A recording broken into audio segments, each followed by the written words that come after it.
Hi everyone and welcome to Mighty Ginkgo Tutorials. My name is Zero and I'll be your instructor for this lesson. Okay, we have our Discord question of the day, and this week's Discord question comes from Jen, who asks, how do I do 3D text? Now, if you have been in Second Life since the dawn of the mesh era, you'll notice that everybody has been using 3D text for everything from demo signs to signs for the businesses and all that junk. And then they even sell them on the marketplace for like hundreds of Linda.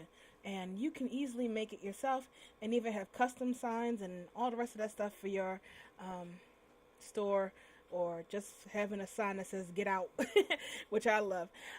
So I'll be showing you how to do that. It's fun, quick, and easy. And, if I would have stopped talking, we'd have been done by now. So let's dive in and answer Jen's question. So first thing you need to do is, one, figure out what kind of font you want. I already have enough fonts on my computer, and I really shouldn't download anymore. So you can go to your favorite font website and download any type of font that you want. Just know that some of the really super fancy ones tend to send the count up, the triangle count up. So you may not want to get too fancy, just right in the middle of fancy. So first thing we're going to do is I'm going to create a new workspace. And then I'm going to turn on screen caps again so you guys can see what I'm typing. And we're going to clear out this workspace again. So I'm just going to press A couple times and highlight everything. Then I'm going to press delete and get rid of it. The next thing I want to do is press Shift A and then have the add menu come up. And from there we're going to select text. Now it'll come up and it'll just say text like this, but that's not the text that's actually going to be there. So what we need to do next is go into edit mode so we can type in our own text. So just press the tab key and then you'll see the text bar pop up over here on the window. We're just going to press delete a couple times until we get it, and then we're going to type in whatever we want. So demo. The classic demo. So we have demo and the text looks pretty plain, yeah? So we're going to change the text font to something, a little more classy. That's when you turn, so we're going to turn our attention to the right side of our screen, and you'll see this little F button. This is the font data menu. So you're going to click that. And then you're going to scroll down till you see this little box right here that says font. Sometimes it's closed, so you just click the little triangle and open it up. And then you'll see a bunch of settings for you to play with. We're going to work with the regular because that's what we're going to use to type in. You can choose any one for the bold or italic or bold or slanted, whichever, but the regular one is the one we're going to be using for this tutorial. So what we need to do is click on the little folder and navigate to the place where our fonts are stored. Now I have a Windows computer, so I'm not sure where it is on Macs, but if you have a window, all you have to go to is your C drive and then Windows and then fonts. Now to save yourself some trouble, you can just press the add. Once you're in the fonts folder, you can just press the add button and then it'll be saved down here, so you can just quickly navigate to that folder without having to go through Windows and all that junk. So here are all of your fonts that you have on your computer. You'll be able to check and pick whatever you want. Unfortunately, they don't give you a demo, like a picture of it, I don't think. Let me see. Nope. They don't give you a thumbnail for it. So you have to know the name of the font that you want. And you can't just highlight them all and like have a selection down the side. So you just have to scan through and know what font you're looking for. I'm going to check this one because I like, let's see, Albed. I think that's really pointy. Alright, so we're going to use the Albed font. So this is demo, although technically it wouldn't say demo because Albed is in a different language. Like D is T, E is A, M is R or something. I don't remember. Alright, so let's just pick something else. Who knows what I'm saying in there. What's this one? Alright, that's fairly simple. So we have our new fancy demo selected. And then you'll notice there are some other settings down here that we can play with. They have size, which stretches it out. And we have shear, which, slides it about. We also have, in the geometry, which is right above it, have the offset, which does this. And we also have the extrude, which I'm at the wrong camera angle to show you what extrude does. It gives it some thickness. Now you want to watch out for your thickness because the thicker it is, the more triangles it takes to make it. So I tend to make mine a little on the thin size like this. The thinner the better. Now you don't want to mess with the resolution. The resolution makes it like higher resolution equals more triangles equal more prims. So we don't want that. So I usually just leave my resolution at 0 as well as my depth. I don't really play with the depth, but we can bevel it out a little bit. But just remember. So you want to leave, every time you play with those settings, you want to keep an eye up here on your triangle count and everything. But don't worry about it too much because we're just going to decimate it later. So once it's all set the way you like it and you have your words typed out, we're just going to press the tab key. Oh no, we don't press tab. We're going to go to object. Well, wait, I'm all over the place. We're going to select the text, make sure the text is selected. Then we're going to go to object, and then we're going to convert this from a text to a mesh. So you would go to object, convert to mesh from curve mesh on a jump.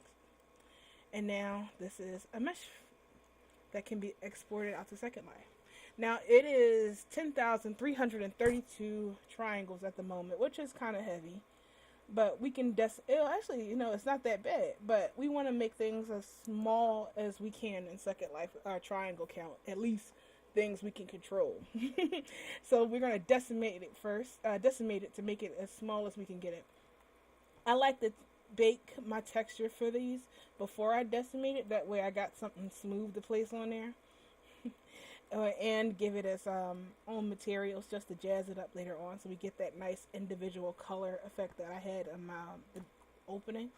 So let's see, we're going to go back into edit mode, and since they are regular, alright, so first thing I'm going to do is select it, press A, then I want to give it a new material, then hit assign. Now I want to give each one of these their own individual. I'm going to start, since D already has one, we're just going to move on to the next one, the E. Turn on this so I can see better. Okay. And we're just going to press C and turn on circle select. I feel like circle select selects more than box select. So I'm going to pick the new letter. And I press this. New material slot. Apply. Select this one. And new material. And assign. Okay. So now they all have their own material. And if you want to, you can unwrap it. Just smart unwrap. Oh, there we go. Smart unwrap strikes again. Alright, so we have a UV map. We could just, do from projection. Project from view. There it is. It's a demo. Whichever. It doesn't really matter. I don't know. Just unwrapping it looks like, woo, that's terrible. Smart unwrap then. Alright.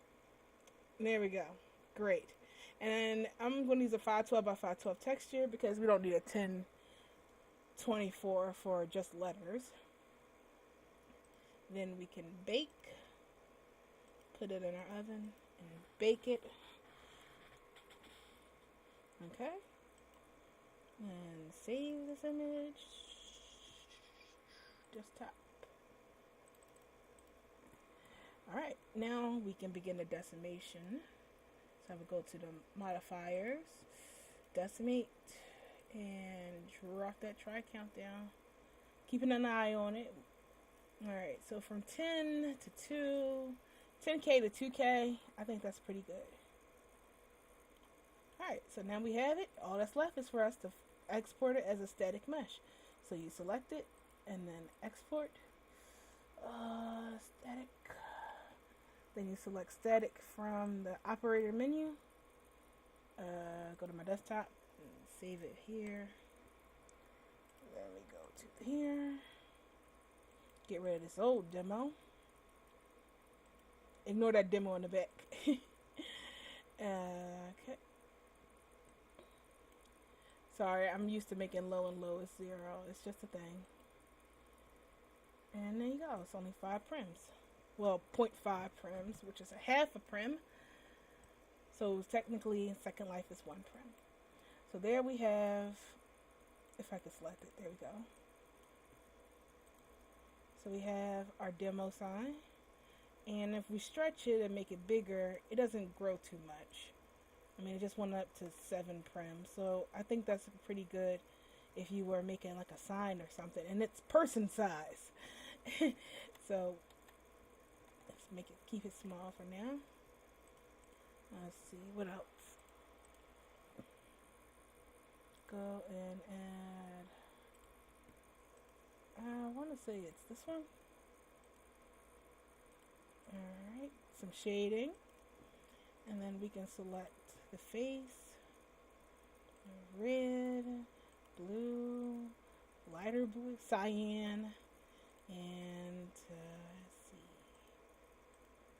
yellow. And we can give it some transparency for that neon effect. Or do you go full bright with it? I'm not sure. And then make it glow. And then there you go. You have a swanky demo. Although I want to be like totally tacky and give it some shine too. See how that works. Nah, no real difference. But it is hurting my eyes. Like real neon does. Alright, so that's how you make 3D text. Wasn't that long, was it? Sorry I took so long because I kept talking. Like I'm doing right now. Anyway, that's it for this week's Discord question. Feel free to come and join us on Discord and add some more. If it's interesting enough, we'll make a video on it and hopefully it'll help somebody else out. So, yeah, keep them questions coming and we look forward to possibly being able to answer them. Alright, guys, I gotta go. And like always, good luck with your projects and have fun. Send me